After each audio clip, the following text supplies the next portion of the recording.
Alors, moi je sais que la sensibilisation et l'éducation que je fais dans le but de prévenir est très risquée. Parce que des personnes ont tendance à rapporter tout ça à moi ou alors à vouloir que je sois le modèle. Moi, je ne suis pas un modèle, absolument pas. Je suis un être humain. Je suis pas, je vous ai jamais dit, je suis un exemple, suivez mon exemple. Non.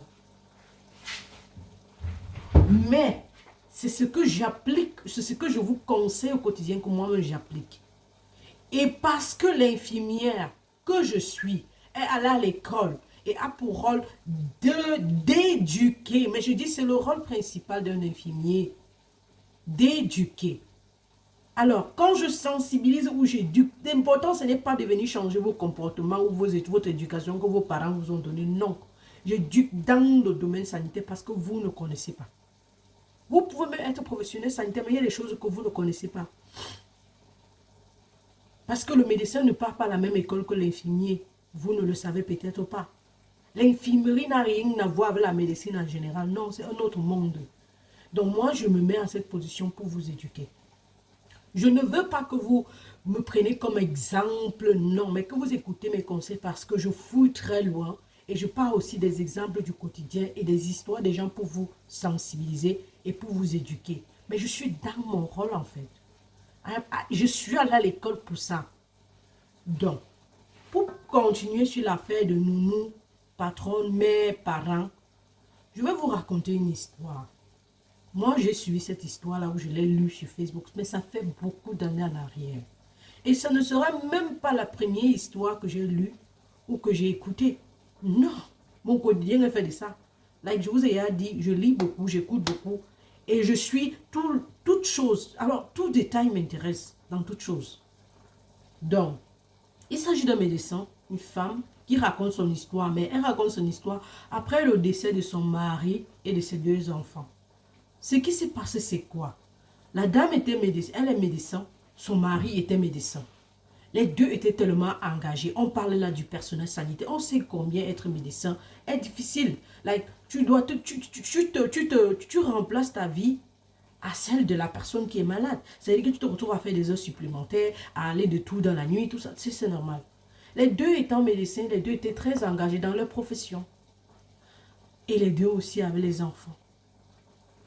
Mais la vie de famille est-elle compatible à la vie professionnelle? Ça, c'est où il faut intervenir. Et dans l'histoire de la femme, j'ai plus aimé cette partie parce qu'elle a été vraie envers elle-même. Elle a été vraie, elle n'a pas été hypocrite. Elle n'a pas accusé la nounou, elle n'a pas accusé quelqu'un. Elle avait les regrets, mais elle a dit des choses sur elle que moi j'ai aimé. Et depuis que je suis devenue parent, l'histoire de cette femme me revient en tête chaque fois parce que je suis infirmière, mon mari est infirmier. Donc, ça veut dire qu'on est pratiquement dans la même posture. Alors, ce qui se passe, c'est que la dame dit, elle s'est mariée, ils ont eu des enfants, deux professionnels engagés. Ils ont cherché bien évidemment une nounou pour prendre soin de leurs enfants. Quoi de plus normal? Et ça, c'est très normal. Hein? Très normal, il n'y a rien vraiment à craindre. Et pendant qu'ils ont cherché les nounous pour prendre soin de leurs enfants, le petit frère de l'homme est venu vivre à la maison. Vous savez, dans la famille africaine, il n'y a pas de queue, c'est pas un problème. Et la dame est continué à aller travailler, les enfants ne se sont jamais plaints. Ça veut dire que la nounou était entre guillemets parfaite. Les enfants ne sont pas marginalisés, elle peut identifier que les enfants sont heureux, il n'y a pas de problème. Mais seulement il y a un truc qui se passait à la maison quand elle n'était pas là. La nounou et le beau-frère regardaient les films pornographiques et ils mettaient en pratique devant les enfants. Ça veut dire que pendant qu'ils sont derrière la télé, ils sont en train d'appliquer sur le canapé, les deux enfants sont assis là. Un jour, la dame dit qu'elle est rentrée du travail. Elle est rentrée du travail pendant qu'elle s'habillait. Dans la chambre, son garçon lui dit, est-ce que tu fais souvent, tu baignes souvent avec papa? Elle s'est fâchée, elle a blâmé l'enfant, et quitte là-bas, oh, quitte, oh, tu dis les choses comme ça. Oh. Alors, elle, lorsqu'elle a raconté, elle s'est arrêtée là, elle a dit, voilà la plus grosse erreur de ma vie. J'aurais dû comprendre en ce moment qu'il y a quelque chose qui se passe en mon absence. Mais j'ai blâmé l'enfant, je l'ai refoulé et c'était bon. Et là aussi, je m'arrête, je vous dis, voilà d'où j'interviens.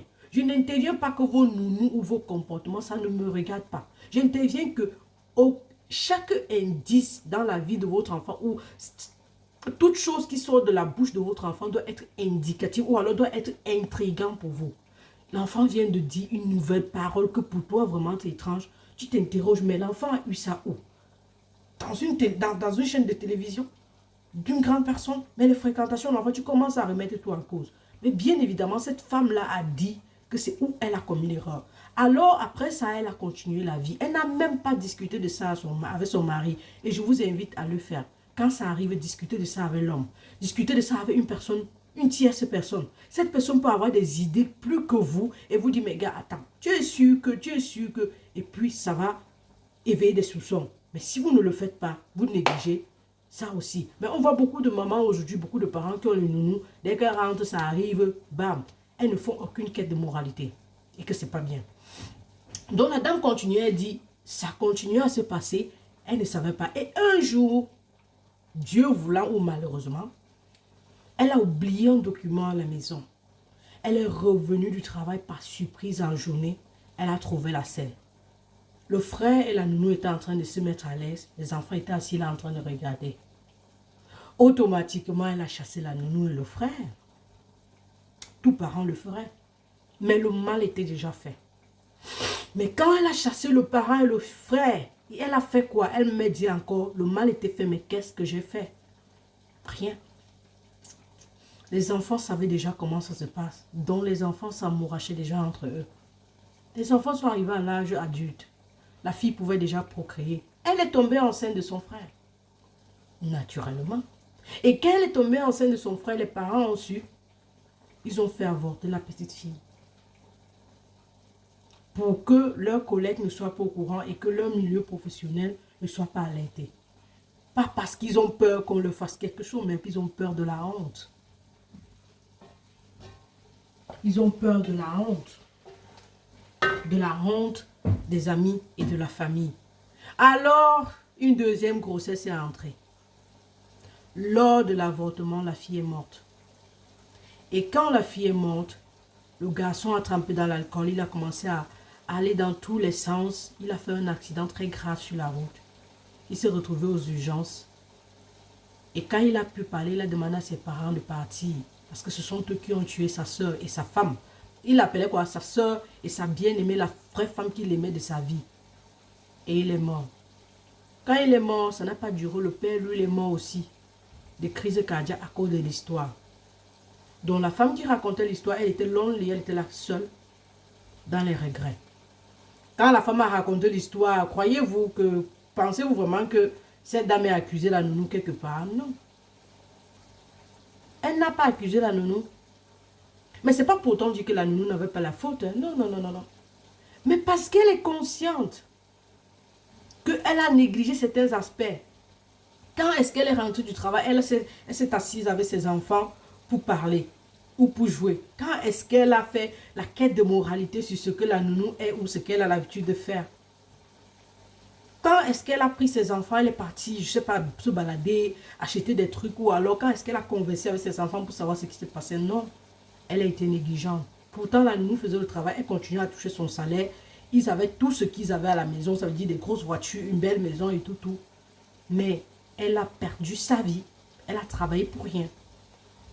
Donc voilà où je sensibilise les parents. Les gens me disent, tu vis dans un pays développé, tu ne peux pas comprendre. Je ne vous demande pas de ne pas parler le nouveau, moi-même j'en cherche. Mais ce qu'on vous demande de faire, c'est être attentif. En Europe, ça arrive. Le racisme, nous on laisse les enfants à l'école et ils subissent le racisme. Mais pour eux encore, c'est plus grave. Excusez-moi.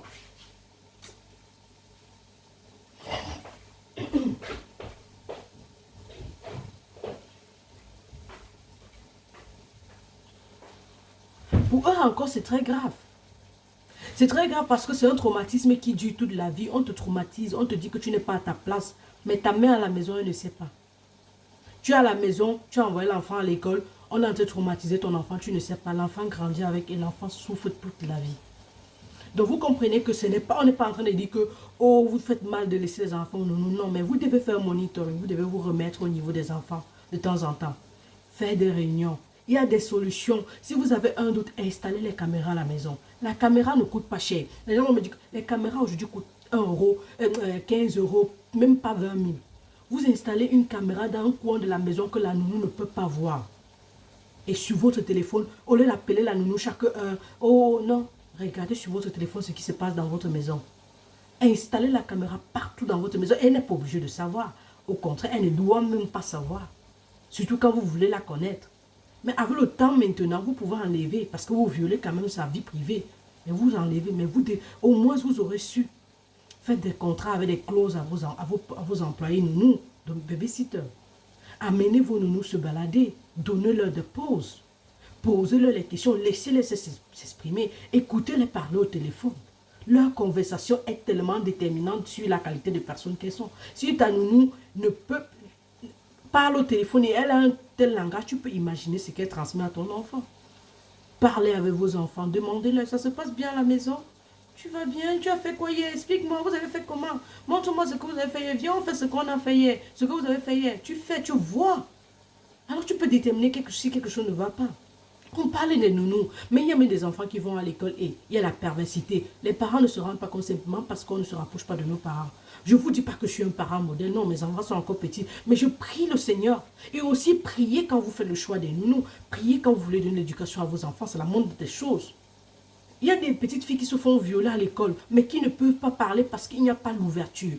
Tellement le père est en haut, la mère est en haut, que l'enfant est en bas, l'enfant ne sait pas s'exprimer. Or, on dit que les filles s'entendent plus avec le père. Alors le père, tu es où quand l'enfant subit ça? Tu te rapproches de ton enfant. Tu lui parles. Donc l'histoire que je vous ai racontée, c'était pour vous faire comprendre que je n'indexe personne dans ma sensibilisation. Si vous avez lu une histoire sur Facebook et que j'ai eu à lire, ça n'a rien à voir avec mes sensibilisations. J'ai plus d'autres inspirations que les histoires de Facebook. Mais cette histoire dont je vous parle, c'est une histoire que j'ai lue depuis je ne sais où. Peut-être c'est toujours sur Facebook ou n'importe où. Mais cette histoire m'a marqué toute ma vie. Parce que c'était deux professionnels comme moi. J'ai pleuré à la place de cette femme parce qu'elle doit avoir des regrets énormes. Mais pour éviter ces regrets, je préviens. J'évite que ça arrive. Au lieu de m'apitoyer pour dire les nounous sont les sorcières.